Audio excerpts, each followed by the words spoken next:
Assalamualaikum warahmatullahi wabarakatuh. Bagaimana kabarnya anak-anakku?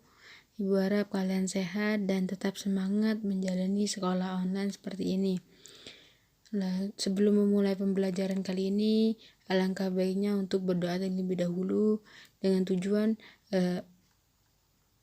pembelajaran kali ini berjalan dengan lancar dan ilmunya yang didapat yakni ilmu yang barokah dan bermanfaat. Berdoa dimulai.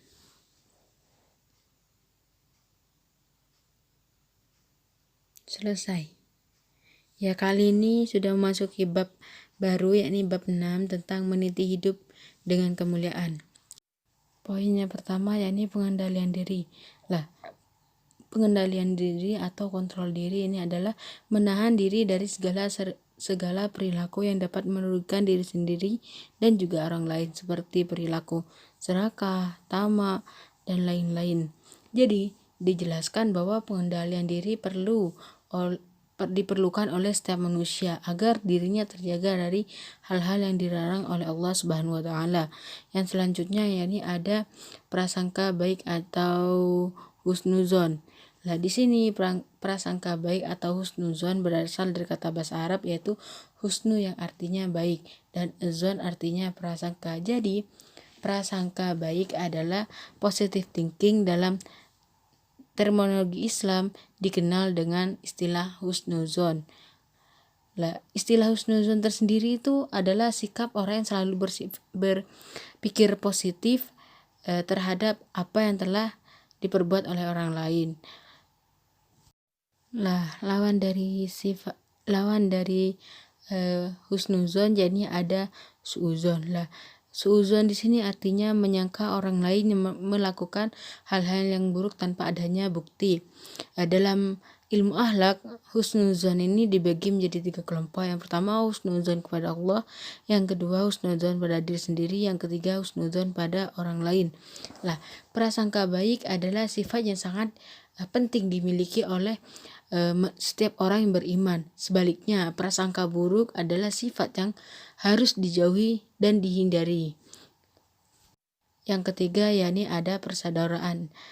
Dalam Islam, persaudaraan dimaksud bukan sebatas hubungan kerabat atau faktor keturunan, tetapi juga dimaksud dengan persaudaraan dalam Islam dalam artian yang sesama muslim seperti itu. Untuk poin kedua yakni ayat-ayat Al-Quran yang tentang pengendalian diri, prasangka baik dan persaudaraan. Dijelaskan dalam surat Al-Hujurat ayat 49 yang artinya, wahai orang-orang yang beriman, jauhilah banyak dari prasangka.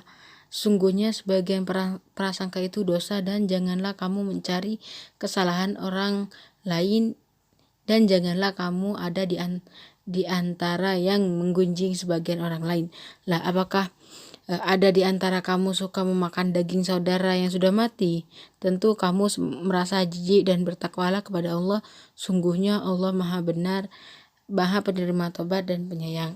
Sudah jelas bahwa di sini ayat ini membahas tentang pengendalian prasangka dan persaudaraan. Jadi kita sebagai umat muslim untuk dijauhi dalam berprasangka buruk dan mengendalikan diri.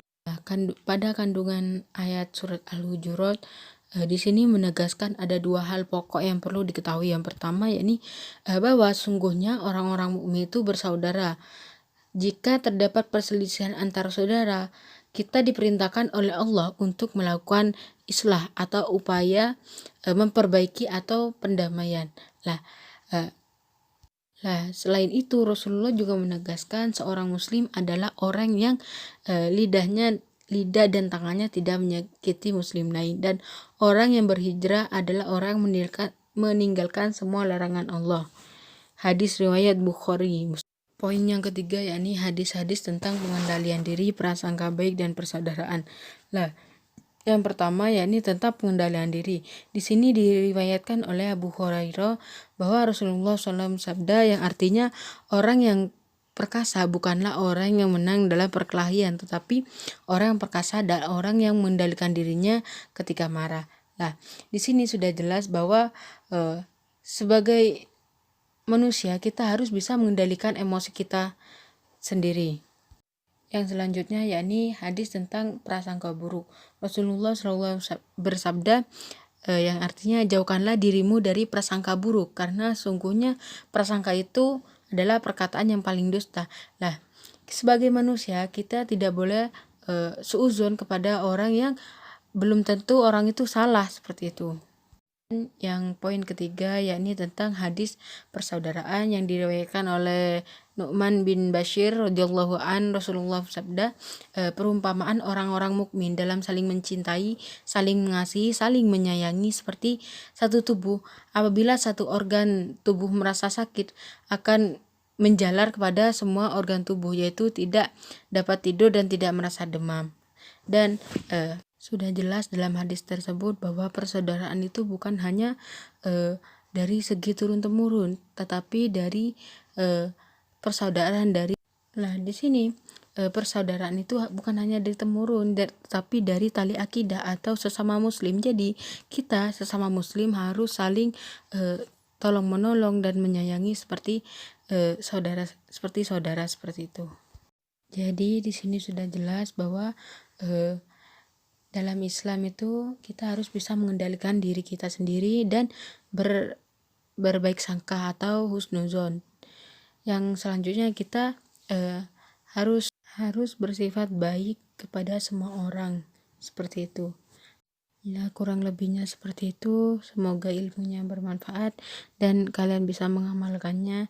Dan ingat pesan ibu, tolong hindari yang namanya husnuzon, seperti itu. Kurang lebihnya mohon maaf. Wabillahi taufiq wa hidayah. Wassalamualaikum warahmatullahi wabarakatuh.